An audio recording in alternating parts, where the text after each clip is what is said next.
내가 만일 나를 위하여 증언하면 내 증언은 참되지 아니하되 나를 위하여 증언하시는 이가 따로 있으니 나를 위하여 증언하시는 그 증언이 참인 줄 아노라. 너희가 요한에게 사람을 보내매 요한이 진리에 대하여 증언하였느니라.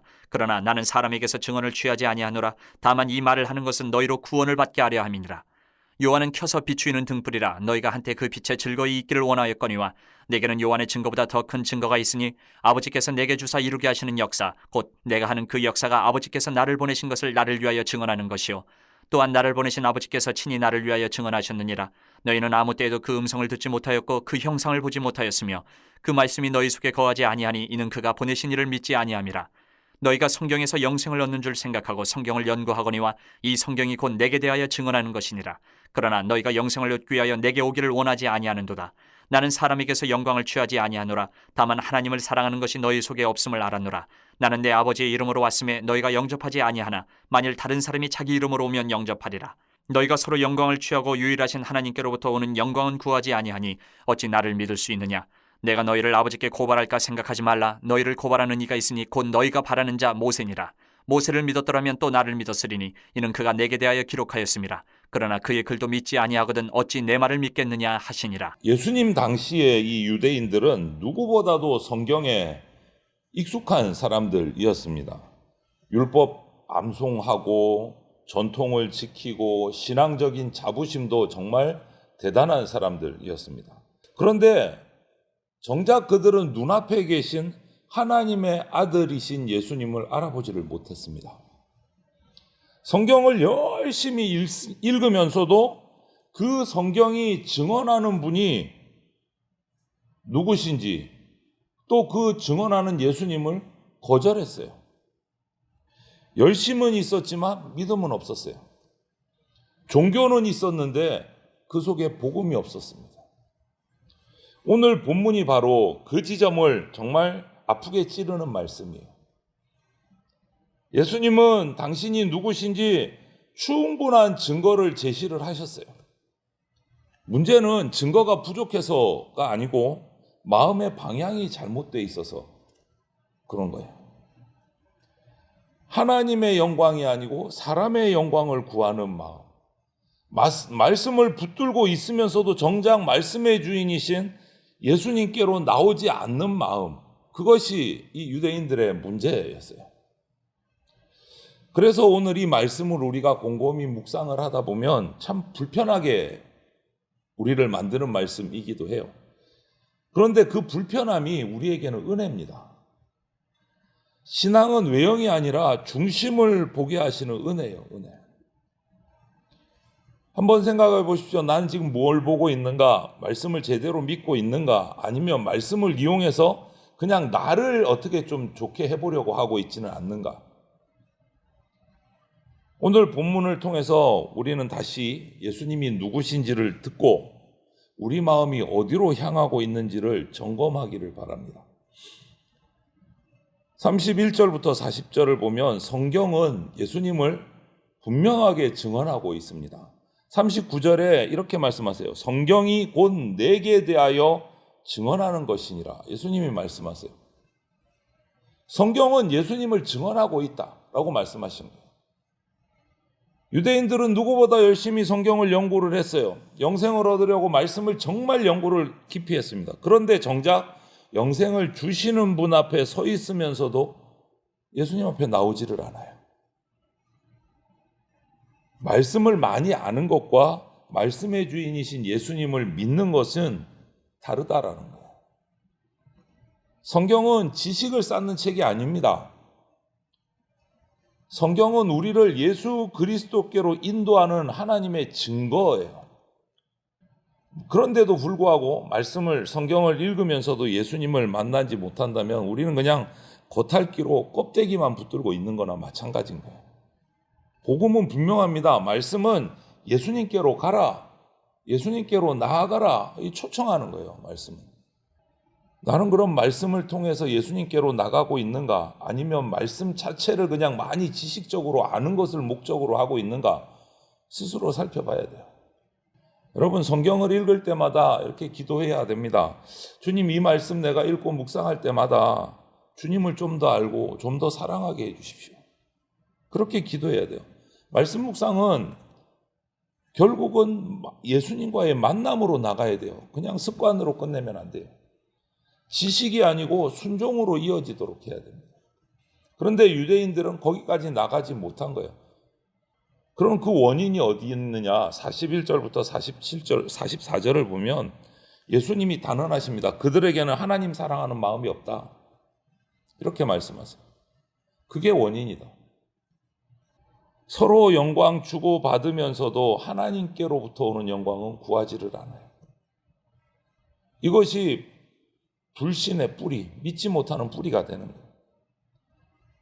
믿음이라는 것은 단순히 믿음, 나 하나님이 계신 거 그냥 동의해. 이게 믿음이 아니에요. 지적인 동의가. 믿음은 하나님을 사랑하는 마음, 하나님의 영광을 최우선으로 하는 태도, 이것이 진짜 믿음에서 나오는 거예요. 그냥 우리가 사람에게 저 사람은 교회 오래 다녔어, 믿음이 좋은 것 같아, 박수 받고 인정받고 여기에 내 마음이 묶여 있으면 예수님의 십자가가 다가오지를 않아요. 오히려 부담스럽게 돼요. 왜? 십자가는 자기 영광 내려놓으라고 하기 때문에, 자기 영광 내려놓고 하나님의 영광 높이라고 하는 것이 십자가이기 때문에 부담스러울 수밖에 없어요. 여러분, 예수님을 믿는다는 것은 자기 이름을 높이는 삶 끝내고 하나님의 이름을 높이는 삶으로 바꾸라는 거예요. 십자가. 한번 살펴보십시오. 나는 지금 누구 시선을 의지하고 살아가나? 결정 내릴 때 하나님의 뜻을 먼저 묻고 있는가? 아니면 사랑의 평가가 내가 이 일을 하면 사람들이 나를 좋아할까, 박수 쳐줄까, 여기에 묶여 있지는 않은가? 한번 점검해 봐야 돼요. 작은 일 하나라도 이 일을 통해서 하나님의 영광이 드러나는가? 이거를 걱정해야 돼요. 이거를 살펴야 돼요. 하나님의 영광을 구하는 삶은요, 사람들 눈에 안 띄입니다. 잘 안 띄어요. 하지만 그런 삶이 하나님 나라를 세워가는 삶입니다. 그런데 그렇게 하지 못했기 때문에 유대인들은 예수님 앞에 나아가지를 못하고 예수님을 만날 수가 없는 거예요. 그리고 이어서 45절부터 47절을 보면 그들은 그 대신 누구를 자랑합니까? 모세를 자랑해요. 모세를. 율법을 받은 모세를 자랑합니다. 그래서 우리는 율법을 잘 지킨다라고 자랑해요. 자신을 합니다. 유대인들은. 그런데 정작 46절에서 예수님은 또 어떤 말씀을 하시냐? 모세를 믿었더라면 또 나를 믿었으리라. 이렇게 말씀하세요. 율법은, 모세를 통해서 우리에게 주신 율법은 정죄하기 위한 도구가 아니고 예수 그리스도께로 우리를 인도하기 위한 안내서가 율법이에요. 몽학선생이라 그러잖아요. 몽학선생. 율법을 정말 제대로 이해하면 우리는 내가 내 의를 가지고는 도저히 똑바로 설 수 없구나 라는 것을, 이것을 깨닫게 되고 하나님께 은혜를 구할 수밖에 없게 돼요. 율법을 바르게 이해하면. 그런데 이들은 그냥 율법의 조항 하나하나 지키는데 그냥 목숨을 걸고 붙들려서 정작 은혜로는 나가지를 못한 거예요. 말씀을 지킨다고 말하면서도 말씀의 완성자이신 예수님을 배척했어요. 그 결과. 이것이 비극이에요. 비극. 영적인 비극, 신앙의 비극. 우리는 이런 비극 가운데 들어가면 안 됩니다. 복음은 분명합니다. 율법의 완성은 예수 그리스도시다. 명확하게 말씀하세요. 나는 신앙생활하면서 내가 잘하고 있다는 생각에 의지하고 있지 않은지 한번 살펴봐야 돼요. 예수님의 은혜로 나아가고 있는가 살펴봐야 돼요. 말씀 앞에 정직하게 나를 딱 비춰보고 율법에서 드러나는 내 한계, 내 악함을 인정하고 십자가 앞으로 나가야 됩니다. 우리의 의는 오직 예수 그리스도이십니다. 오늘 이 본문은 예수님을 만나지 못하고 있는 이 완악한 유대인들에게만 하는 말씀이 아니에요.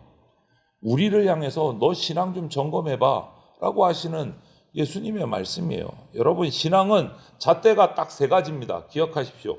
말씀, 영광, 은혜. 이 세 가지의 잣대로 내 신앙을 점검해 봐야 됩니다.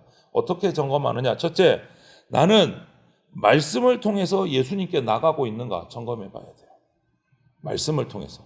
둘째, 사람의 영광이 아니라 하나님의 영광을 구하고 있는가? 이거 내 삶의 자를 딱 대봐야 돼요. 마지막으로 세 번째, 율법적인 내 의로움이 아니라 하나 예수 그리스도의 은혜로 살아가고 있는가? 이 잣대 세 가지, 말씀, 하나님의 영광, 은혜, 이것을 가지고 내 삶을 점검해 봐야 돼요. 그것이 오늘 본문 말씀의 핵심이에요. 예수님은 지금도 자신을 우리에게 증언하고 계세요. 성경을 통해서 증언하고 계시고 십자가를 통해서 증언하고 계시고 복음의 선포를 통해서 분명하게 말씀하고 계세요. 문제는 뭐냐? 증거가 부족해서가 아니에요. 우리 마음이 문제예요. 마음이 엉뚱한 데로 향하고 있으면 이 증거를 받아들이지를 못해요.